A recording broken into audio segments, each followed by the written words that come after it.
right, everybody, welcome back. Thank you so much for stopping by. I appreciate it.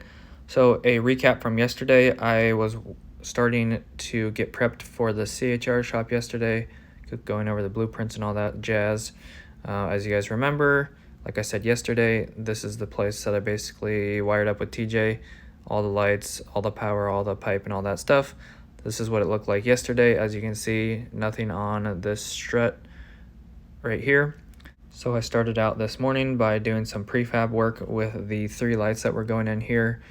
Got a few measurements just to make sure how long to make the whips.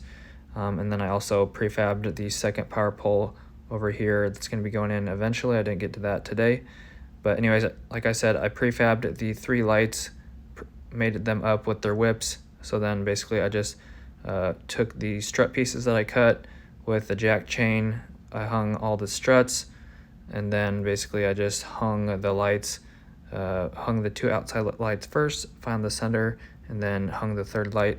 So the first one had MC, the second one had MC, and the 3rd one is piped in between, but it still needed MC to get to the box. So I pulled THN between the 2nd light and the 3rd light, and then THHN from this junction box that you'll see here momentarily, from there to the home run junction box, which goes back to the panel. So yeah, it was pretty straightforward. I already knew all the wiring. I still had the blueprints from this from like 3 months ago, so I knew every circuit that was in here, and it was labeled. And it was really nice that I labeled the home run wires in the other box that you'll see here in a second. I had all those labeled with numbers, so I knew exactly what was what. So it was really, really nice to come back into my own box and had that peace of mind knowing that everything was already labeled and everything was going right where it needed to be.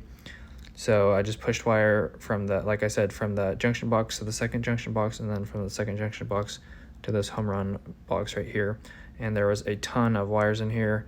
It could probably use a second box extension, but it still fit in there. And I'll show you a picture on the screen of what that looks like.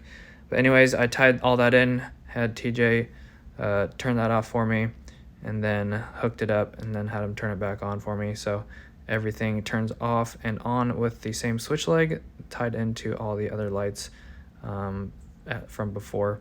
And there is my power pole right there in the corner that I prefabbed. So basically all I have to do is screw it to the wooden board and then tie it into the box, and then I'm basically done with that. And then thirdly, I'll have to do the wire mold on the back wall right here.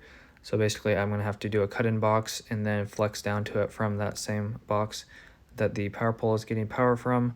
And then I'm just going to surface mount the wire mold for quadplexes on the wall back there, all centered up, nice and evenly spaced out. And that's it. Thank you guys so much for watching. I will see you tomorrow for an update on the progress, but it won't be in this room. I'm probably going to be doing an OR room tomorrow, so look forward to that. All right, see you guys. Thanks for watching. Don't forget to like and subscribe. I'd appreciate it. Love you guys. Peace.